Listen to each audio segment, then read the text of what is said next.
Olá, seja muito bem-vindo à série de entrevistas com os candidatos ao governo do Paraná. Desde a semana passada e esta ainda, eu e a jornalista Diana Túlio estamos recebendo aqui nos estúdios da TVCI 8 candidatos que almejam governar o nosso estado pelos próximos 4 anos. É preciso destacar que todos os 10 foram convidados, mas 2 não demonstraram interesse. São a candidata do PCO, Priscila Ibarra, e o candidato do PSTU, professor Ivan Bernardo. Os critérios para a participação nessas entrevistas foram informados aos partidos no dia 11 de setembro, na presença dos seus representantes, em uma reunião da sede da TVCI Curitiba. A ordem das entrevistas foi definida por sorteio nesta mesma ocasião. Hoje, estamos recebendo o candidato Ratinho Júnior, do PSD. Candidato, uma boa tarde para o senhor. Lembro que a nossa entrevista tem o tempo total de meia hora e lembro também que, por sermos uma emissora do litoral, a maior parte das nossas questões será focada, então, aqui na nossa região. O seu tempo começa a contar a partir de agora, candidato, e eu começo lhe perguntando com relação ao turismo. A gente sabe da vocação esplêndida que a região do litoral tem com relação a isso, é muita natureza, temos belas praias, belas ilhas, porém, pouco é investido atualmente nessa área aqui na nossa região.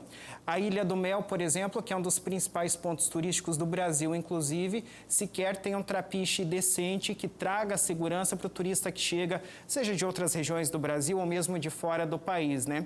Que traga segurança efetiva. Lendo o seu plano de governo, nós não encontramos nenhuma ação específica para isso, para a área das ilhas, estruturar turisticamente as ilhas do nosso litoral. Mas mesmo assim eu gostaria de lhe perguntar se o senhor pretende melhorar isso, trazer mais estrutura, não só para as ilhas, mas para as praias do nosso litoral como um todo, até para que o turista não deixe de vir aqui para ir para outros estados. Olha, Rafael, primeiro uma boa tarde a você, a Diana, a todas as pessoas que nos acompanham, nos assistem. É um prazer estar aqui na TVCI e um prazer estar aqui no litoral visitando as nossas cidades. O turismo no mundo todo, ele é uma indústria que é conhecida como uma indústria limpa, né? E é a maneira mais barata de se gerar emprego no planeta. Os dados dizem o seguinte, que você investe $1.000 para gerar um emprego no turismo e $4.000 para gerar emprego na indústria. Então, gerar emprego no turismo é algo muito mais barato, mais fácil, mais rápido do que em qualquer outro setor da economia. E nós temos, sim, no nosso plano de governo, um projeto amplo para o estado do Paraná para fazer com que o Paraná possa crescer no turismo. Por exemplo, um dos nossos projetos é o Viaja Paraná. É fazer com que os paranaenses viajem internamente no nosso estado. Muitas vezes a gente vê gente do nosso estado indo para o Nordeste, indo para fora do país ou indo para outros estados e nem mesmo conhece as nossas belezas. Então, a ideia é poder fazer esse programa chamado Viaja Paraná, incentivando com que os nossos paranaenses possam conhecer as nossas belezas. De que forma se faz isso? Primeiro, com um setor de serviços bem organizado. Então você tem que ter um bom setor de hotelaria e pousadas, você tem que ter um bom setor de gastronomia para atender esses turistas, né? Um setor de cultura, eventos que possa ser atrativo, mas acima de tudo, você faz turismo e potencializa o turismo com publicidade, que é o que os americanos fazem de uma forma extraordinária. Eles divulgam maciçamente as coisas que eles têm de boa para mostrar, para atrair turista. E o Paraná nunca fez isso de forma organizada.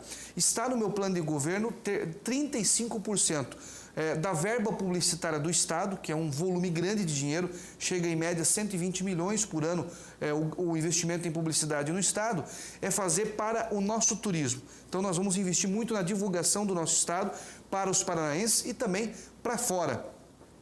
Além disso, nós temos um programa chamado Destino Paraná, que é divulgar o Paraná para outros estados. Eu não estou preocupado em querer trazer chinês para vir conhecer o Paraná. 24 horas de voo. Eu quero trazer a pessoa que mora no estado de São Paulo, que lá tem 45 milhões de habitantes, é quase o tamanho de uma Argentina, que está do nosso ladinho. Então, é convidar essas pessoas para virem passar, conhecer o nosso turismo, conhecer as nossas belezas. Sobre a questão da estruturação, eu vou começar pela Ilha das Cobras, que é a ilha conhecida como a Ilha do Governador. Essa ilha, nós temos um custo que hoje o paranaense banca para o lazer da família do governador. Nós vamos fazer com que essa ilha possa ser um hotel ou uma pousada escola na área do turismo, para gerar emprego, gerar turismo para as pessoas aqui do nosso litoral e automaticamente ser mais um atrativo do nosso litoral. Até se o senhor me permite, candidato, eu estive na ilha pessoalmente há pouco tempo atrás, depois de muitos anos, uma equipe de TV pôde desembarcar lá para poder falar da ideia do atual governo, que é transformar a ilha num parque estadual, justamente com esse objetivo de transformar a ilha num espaço de educação ambiental. Essa era uma pergunta que eu gostaria de fazer, por isso que eu peguei o gancho. O senhor pretende continuar esse projeto, então, ou dar uma modificada, de repente, com os seus olhos aí com relação a isso? Nós vamos focar no turismo. O fato de transformar em parque ambiental, ele já é por natureza. Você não pode explorar aquilo a não ser de forma ecológica. O que nós queremos fazer é gerar emprego com essa ilha, e não mais um custo para o Estado. Gerar emprego, fazer com que um hotel, esses grandes redes de resort do Brasil possa fazer investimento aqui e automaticamente você fazer renda, fazer turismo e divulgar. A Ilha do Mel é um patrimônio, nós temos que buscar fazer da Ilha do Mel como é feito em Fernando de Noronha, que se transformou num grande parque turístico do mundo hoje, que vai turistas europeus, americanos, constantemente lá visitar o Fernando de Noronha. Nós temos o mesmo potencial da nossa Ilha do Mel. O que nós temos que fazer? Lá já tem uma boa rede de pousadas, né? Já temos pousadas boas na Ilha do Mel, já temos bons restaurantes lá. O que falta realmente é uma boa divulgação e dar um mínimo de infraestrutura para o atendimento ao turista, que é o que você falou. Ter ali o sistema de travessia seguro, poder ter um trapiche onde as pessoas cheguem e quando chegar já tem um sistema de informação, de bom atendimento, de recepção desses turistas. Então, o litoral tem um potencial maravilhoso. O que nós temos que fazer com o litoral nessa área de turismo? Desburocratizar o nosso litoral em todos os aspectos, não só no turismo. Aqui tem um negócio chamado colite, que burocratizou demais e fez com que o nosso litoral perdesse mercado para Santa Catarina, devido a algumas decisões ideológicas ou até mesmo por burocracia, que não faz com que o nosso litoral progrida, né, em termos de investimentos, tanto na área imobiliária, quanto na área de infraestrutura, quanto na área de turismo. Então, o colite. Tem um outro órgão que atrapalha muito o avanço do nosso litoral em termos de infraestrutura, que é um conselho de patrimônio histórico, vamos dizer assim, que tudo que vai fazer, se vai fazer uma calçada numa orla, tem que passar por esse conselho do patrimônio histórico. Não que isso seja ruim, mas o problema é a demora. Fica 1, 2 anos para discutir, muitas vezes, uma infraestrutura mínima de acessibilidade, que é importante para o cadeirante, que é importante para o idoso. Então, não pode ser tão demorado os nossos órgãos. Então, nós vamos desburocratizar, vamos dar ritmo para isso, para que o nosso litoral tente, de alguma maneira, recuperar o tempo perdido que nós perdemos para Santa Catarina, lamentavelmente. Então, eu entendo assim que o turismo aqui no nosso litoral pode ser muito bem utilizado. Aqui tem que ser uma espécie de ambiente de lazer dos curitibanos, de quem mora na região metropolitana de Curitiba, que possa vir gastar aqui, gastar nos restaurantes, nas nossas feiras que nós temos. Morretes tem crescido muito, inclusive no turismo. Né? Teve um evento, se não me engano, de blues ou de jazz agora esses dias. Foi um espetáculo. Isso tem que ser um calendário permanente, né, de festas, né, de ambientes que você possa atrair o turista. Exatamente a respeito disso, vou continuar no turismo porque é uma questão que aflige muitos moradores, principalmente das praias. A gente trabalha com turismo, precisando de investimentos, mas ainda assim é muito sazonal, porque as pessoas vêm para cá no período de verão. Né? Existe algum estudo dentro do seu plano de governo com relação a isso, a esse turismo, a fomentar esse turismo fora da temporada de verão? Existe. O turismo da terceira idade é um turismo que você pode trabalhar muito, fazer com que os aposentados, que muitas vezes têm um hábito de viajar, nós temos um bom número de viajantes, de pessoas aposentadas, incentivar com que essas pessoas possam estar mais frequentemente fora de temporada para cá, até porque geralmente quem está numa certa idade já não quer mais muita gente, como é o nosso verão, né, que é bastante lotado, enfim, intenso, querem né? um ambiente mais tranquilo, mais calmo. Então, é incentivar o turismo da terceira idade, é você incentivar o turismo gastronômico, né? O turismo gastronômico tem crescido no mundo todo. O turismo que mais vai crescer nos próximos 10 anos, isso é dados de uma pesquisa internacional, é o turismo de natureza. Então nós temos que usar esse potencial que nós temos aqui. Nós temos essa Mata Atlântica maravilhosa, temos a Baía de Paranaguá, que é linda. Então esse turismo de natureza nós temos que poder, de alguma maneira, colaborar. Temos Guaraqueçaba também, que é uma ilha que pode ser explorada turisticamente de uma forma muito mais profissional. Então eu vejo muito potencial. O que falta no turismo do Paraná como um todo, e obviamente se engloba o turismo do litoral? É organização e planejamento e investimento em publicidade. Se você não tem investimento em publicidade, você não divulga os nossos pontos turísticos, você acaba não incentivando com que a pessoa vá. A pessoa vai fazer uma viagem quando ela é instigada a curiosidade de conhecer aquele local, né? Eu até dou um exemplo. Nos Estados Unidos tem o Grand Canyon, né? Você chega lá, eu tive a oportunidade de conhecer, é um paredão de pedra que não tem nada de atrativo, mas é tanta divulgação, é filme, é série, é comercial, que aquilo acaba instigando você a ir conhecer. E se chega lá, tem uma organização para receber o turista. Então nós temos que pensar dessa forma, de um planejamento de organização, de prestação de serviço e também na questão da divulgação.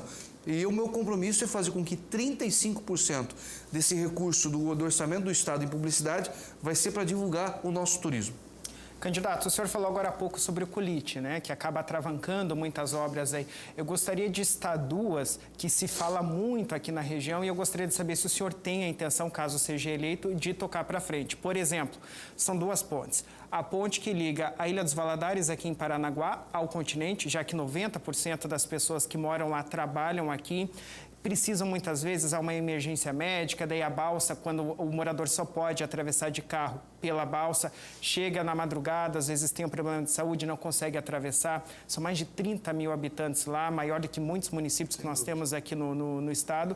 E também a ponte da travessia de Guaratuba, que é de Guaratuba até um outro trecho de Guaratuba, mas popularmente se fala Matinhos-Guaratuba, né, candidato? Essas duas pontes devem sair do papel no seu mandato? Qual é o seu projeto com relação a isso? O projeto é fazer um estudo técnico de viabilidade. Eu acho que a Ilha dos Valadares, essa ponte, ela é até mais urgente que a própria ponte de Guaratuba a Matinhos. Por quê?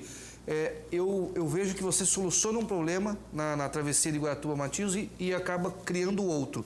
Você vai acabar atraindo um fluxo de caminhões da BR-101 para Guaratuba para chegar até a 277 e isso vai passar por dentro da cidade. Então tem que ter um estudo, não é apenas fazer a ponte, é fazer um estudo urbanístico para de que forma que você vai colocar atravessar 1.000, 2.000 caminhões por dia dentro da cidade de Guaratuba. Isso cria um problema urbanístico para a cidade que acaba piorando a situação. Então eu me comprometo, obviamente, a estudar essa viabilidade. E a Ilha dos Valadares, ela merece realmente um carinho especial, tanto na parte de violência, que está muito grande lá dentro, a questão da educação. Nós temos poucas escolas no Paraná, muito poucas, talvez assim, não chega a 5, que tem 3 turnos. Ali nós temos uma que tem 3 turnos. Né? As crianças têm das 7 às 10, às 10 às 2, das 2 às 5. Quer dizer, isso é um absurdo. Eu vou vender aquela escola Estados Unidos da América para que a gente possa fazer investimento na Ilha dos Valadares e criar uma nova escola para acabar com os 3 turnos e acabar com essa superlotação dentro daquela escola. E a questão da Ponte dos Valadares, eu acredito que é um tema que deve ser debatido sim, aprofundado, é uma necessidade. Eu não te confesso que eu não sei qual é o tamanho do custo disso, mas se for uma prioridade muito importante, tanto para a ilha quanto para a cidade, o governo do estado tem que trabalhar para tentar solucionar. Ainda sobre infraestrutura, uma questão que já é polêmica e instalada aqui no litoral paranaense é a duplicação da 407 e a construção da faixa de infraestrutura que chega ao Porto de Pontal do Paraná. Qual o seu posicionamento a respeito do assunto? Eu sou favorável pelo seguinte: o nosso litoral tem um dos mais baixos IDHs do estado do Paraná, devido muitas vezes por falta de oportunidade de emprego. Nós temos 2 vocações aqui para se gerar emprego. Uma é o turismo, que aí nós temos que trabalhar com muita divulgação, como eu falei, né, estruturar esse setor. E a outra é prestar um serviço para a importação e exportação do nosso estado.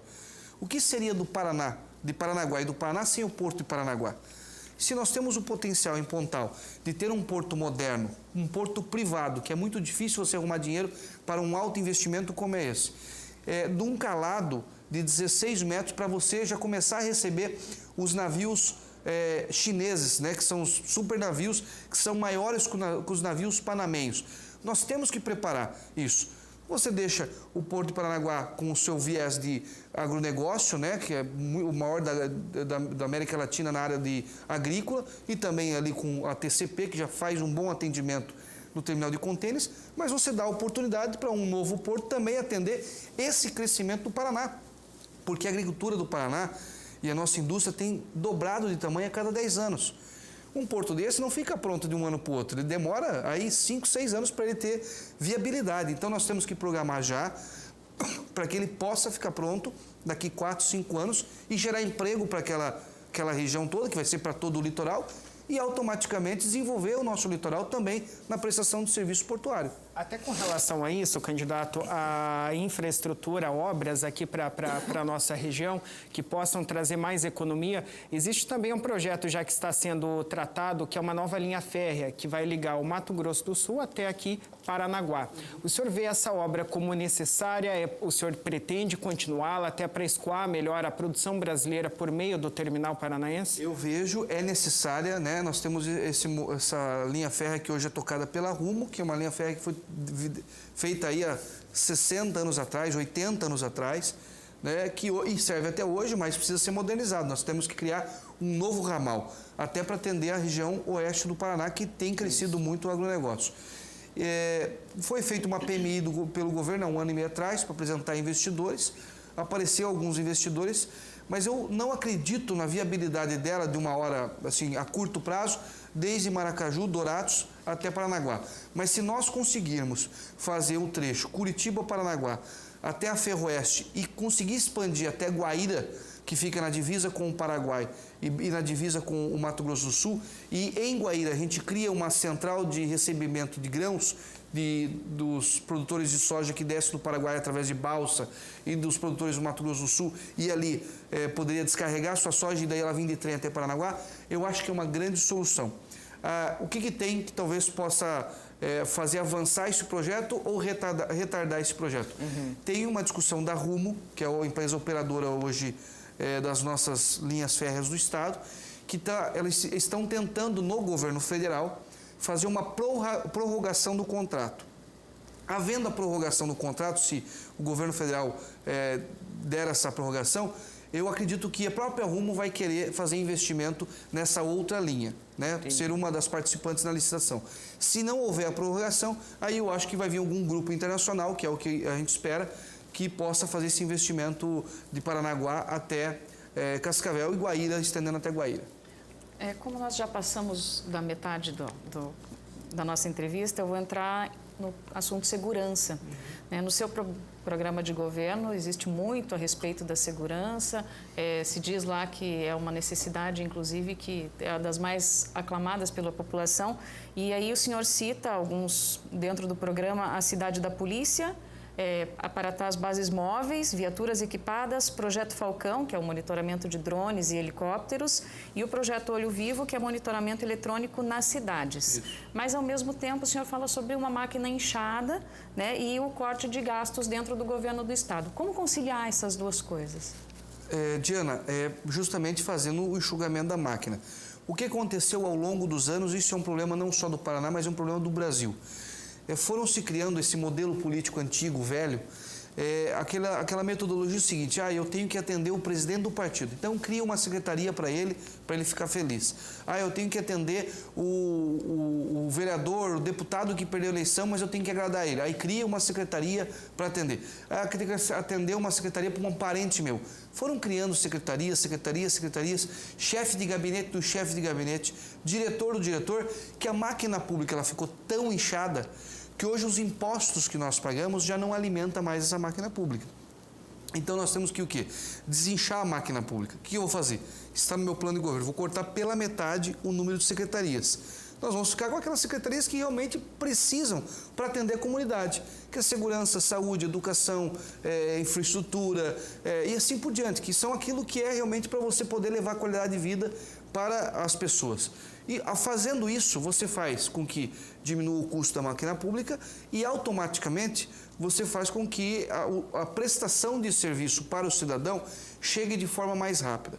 Então, diminuindo a máquina pública, acabando com as mordomias, Eu vou acabar com chácara de governador que nós bancamos em 4 Barras, que é uma chácara para atender a família do governador. Acabar com a ilha de governador que temos aqui, que é a Ilha das Cobras. Fazer ela dar lucro, fazer ela ser rentável, gerar emprego. Nós temos jatinho alugado de governador, nós vamos devolver jatinho alugado de governador. Acabar com a aposentadoria de governador, que hoje a pessoa assume 6 meses, se aposenta para o resto da vida num salário de 35 mil reais. Então, quando você começa a cortar as mordomias, o líder, o governante, passa a dar exemplo para as demais esferas, para não ter esbanjamento. Porque hoje, lamentavelmente, a máquina pública acaba esbanjando. Né? Vamos criar o GovTaxi. Para que eu vou ter motorista, carro à disposição de diretor, chofer, se a pessoa pode pegar, ligar para um táxi e fazer o serviço da prestação de serviço do Estado através de táxi? Eu vou dar um exemplo para vocês. Esses dias a embaixadora dos Estados Unidos foi me entrevistar. Deve ter ido entrevistar outros candidatos pelo Brasil. Ela foi me entrevistar, ela foi de táxi. O táxi ficou esperando ela, tivemos lá 1, 2 horas de conversa e ela foi embora de táxi. Do governo americano, que é o país mais rico do mundo. Ela poderia ter um chofer, ela poderia ter um carro importado para levar. Não, foi de táxi. Qual é o problema nisso? Então, nós temos que otimizar o dinheiro público.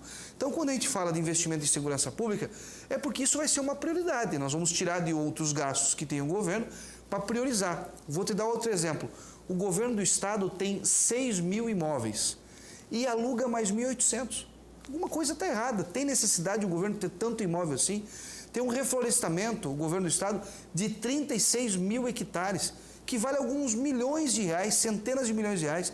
O que justifica ter um patrimônio desse, o governo do estado, faltando dinheiro para consertar viatura? Então, você tem que trabalhar com a lógica, né? Com o racionamento do dinheiro, porque não tem dinheiro para tudo. Então, você tem que priorizar. E a segurança para nós vai ser uma prioridade. Até com relação a isso, candidato, ainda falando sobre segurança pública, a gente vê hoje as delegacias abarrotadas aí de detentos. Aqui em Paranaguá a gente tem um exemplo de superlotação, Guaratuba segue o mesmo exemplo. Enfim, os municípios, o senhor sabe disso, estão com muitos detentos, muito além da sua capacidade. O governo que termina agora no final do ano tem um projeto, aí tinha no início, né, da primeira gestão, da construção de 14 presídios. Vai entregar agora aqui a gestão, então a segunda gestão, a reeleição, portanto, com pelo menos 2 desses 14 aí, né? A construção desses 2 novos presídios aqui no estado. O senhor pretende construir mais presídios, dar andamento a esses projetos aí para até desafogar essa população dentro das carceragens municipais? Sim, hoje as delegacias têm em torno de 8 a 10 mil detentos que ficam dentro das delegacias, que não é a função dela. Aí o investigador não tem tempo de fazer investigação porque tem que ficar cuidando de bandido dentro da cadeia. Tem esse recurso do governo do estado que foi repassado pelo Ministério da Justiça de 120 milhões. O governo demorou muito para fazer o projeto executivo, quer dizer, ficou o dinheiro guardado e não se fazia o projeto executivo. Nós temos que repensar o modelo penitenciário brasileiro. É um modelo desde Dom Pedro. Faz um caixote, coloca lá os presos lá dentro, mete cadeado e dá marmita. Primeiro o preso tem que trabalhar. Eu vou colocar nas penitenciárias do estado do Paraná máquina de paver para fazer paver para a gente doar para os municípios para fazer acessibilidade. O preso entra com a mão de obra, o estado entra com os insumos. Nós vamos fazer um projeto de acessibilidade gigante para doar esses pavers para o Paraná, inclusive estradas, por exemplo, que vai até Guaraqueçaba, que hoje não pode ecologicamente você usar o asfalto e tal, você pode usar esse tipo de material porque é permeável, ele é ecologicamente correto, vamos dizer assim, que você pode fazer investimento para resolver alguns desses tipos de problema. Então, fazer preso trabalhar. Segundo, fazer com que esse projeto de 120 milhões que nós temos ande, inclusive o nosso litoral tem que ter uma penitenciária urgente para cá. E o que eu defendo também é parceria público-privada. Os países de primeiro mundo hoje não fica mais o Estado administrando o presídio. Hoje tem empresas especializadas no mundo que fazem esse tipo de gestão, que daí o governo acaba focando na escola, em outros setores, do que ficar cuidando de preso nas penitenciárias. Nos Estados Unidos, 50% dos presídios já são da iniciativa privada. Então, eu acredito que é importante a gente defender esse modelo e trazer também a iniciativa privada numa licitação internacional para poder ajudar a tocar e fazer a gestão do sistema prisional do nosso estado. Ainda sobre segurança pública, candidato, muitas famílias, inclusive aqui do litoral paranaense, sofrem com a questão das drogas. E as drogas muitas vezes levam as pessoas, né, os usuários, a cometerem esses delitos. Existe alguma política pública que possa ser realizada pelo governo do estado para frear essa questão do uso das drogas, não tanto do tráfico, mas direcionada ao uso das drogas? Olha, Diana, primeiro evitar com que esse jovem entre para o mundo das drogas. O que nós vamos fazer? Nós vamos implantar um projeto chamado Escola Segura. Nós vamos trazer os policiais da reserva, que se aposentam jovens, 50, 52 anos, que têm um histórico de 25 anos de segurança pública, então tem muita experiência, para ficar na porta de cada escola estadual do nosso estado. Esse projeto, quem fez foi Portugal na década de 90 e deu muito certo. Nós vamos trazer essa ideia e trazer os nossos policiais da reserva para ficar na porta de cada escola. Dar segurança para os pais, que vocês vão saber que lá na porta da escola vai ter um policial. Dar segurança para os alunos, para não deixar malandro ficar na porta de escola. E dar segurança para os professores, porque tem muito mau aluno que agride o professor em sala de aula. Nós tivemos um caso no interior que um aluno atacou fogo na casa do professor. Então, quer dizer, dar segurança para o ambiente escolar, melhorar a iluminação, trazer esse projeto Escola Segura, que vai ser um sucesso, não tenho dúvida disso.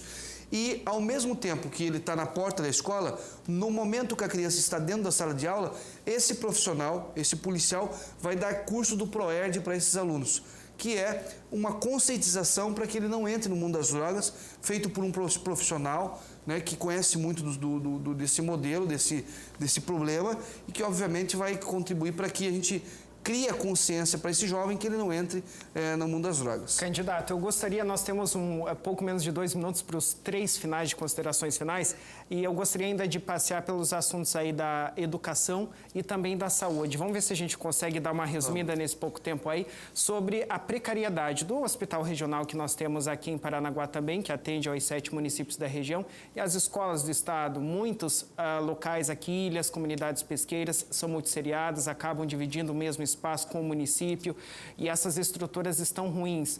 Vamos falar de postos de saúde, de escolas. O senhor pretende reformar, fazer novas estruturas? Quais são as suas propostas com relação a isso? Olha, Rafael, sobre a questão da saúde, nós vamos focar muito na atenção primária, que é uma responsabilidade do município, mas o governo do estado pode colaborar. A atenção primária é o postinho de saúde, é a unidade básica de saúde, que é o primeiro atendimento.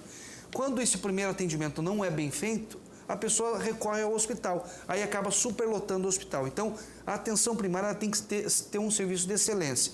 Então, o que nós vamos fazer? Nós vamos colaborar com os municípios do Paraná para dar treinamento periódico para os profissionais que estão nesse postinho, nessas unidades básicas de saúde, para que ele possa ter o melhor atendimento possível e automaticamente desafogue um pouco os hospitais. Segundo, é fazer parceria com as Santas Casas e com os hospitais filantrópicos. 60% dos internamentos do nosso estado é feito por esses hospitais. Então, nós temos que aumentar essa parceria, em especial no custeio. Nós tivemos um bom investimento em termos de maquinário para esses hospitais e agora nós temos que melhorar o custeio desses hospitais que colaboram com o nosso sistema de saúde. E também as especialidades, consulta de especialidades. Vamos ter o comboio das especialidades com oftalmologista, ortopedista, que vai rodar o Paraná para atender as pessoas. Tá, ok. Candidato, eu peço licença para o senhor agora. Nós temos 3 minutos, então, para o senhor poder se dirigir à sua Câmara e fazer as suas considerações finais, então, para o eleitor aqui do Litoral. Obrigado, agradecer você, a Diana, o Rafael, a TVCI, falando sobre educação para terminar aqui e fechar a nossa participação.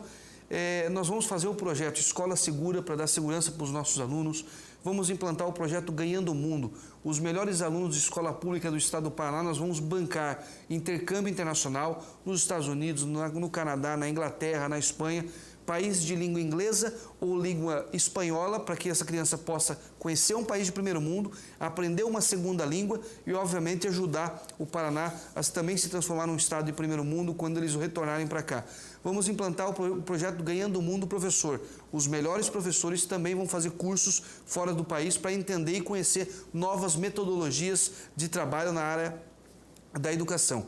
Voltar com o PDE, as licença-prêmios, que são tão importantes, e obviamente isso de uma forma gradativa que nós vamos implantar com os nossos professores, e automaticamente poder fazer um projeto como um todo no Paraná. O meu objetivo é acabar com as mordomias, diminuir o número de secretarias e, acima de tudo, fazer do Paraná o melhor estado de gestão pública do Brasil. Um estado inovador, fazendo investimento em geração de emprego, que é o melhor projeto social que pode existir, é a questão da geração de emprego. E, claro, agradecer a todos vocês que participam, que me incentivam a apresentar um projeto realmente de fazer com que o Paraná possa ter um governador que não veio das famílias tradicionais políticas que mandam no Estado há 30 anos, mas que, acima de tudo, tem independência política para transformar a vida das pessoas.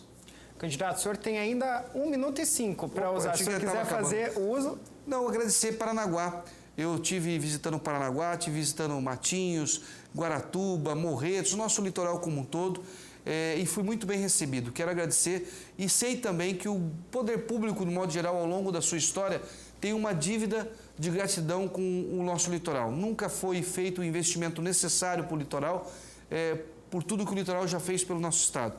E eu quero aqui me comprometer com vocês que a gente vai tentar e vamos trabalhar muito para, de alguma maneira, compensar tudo isso que o litoral já fez pelo Paraná de investimento e que o poder público não fez.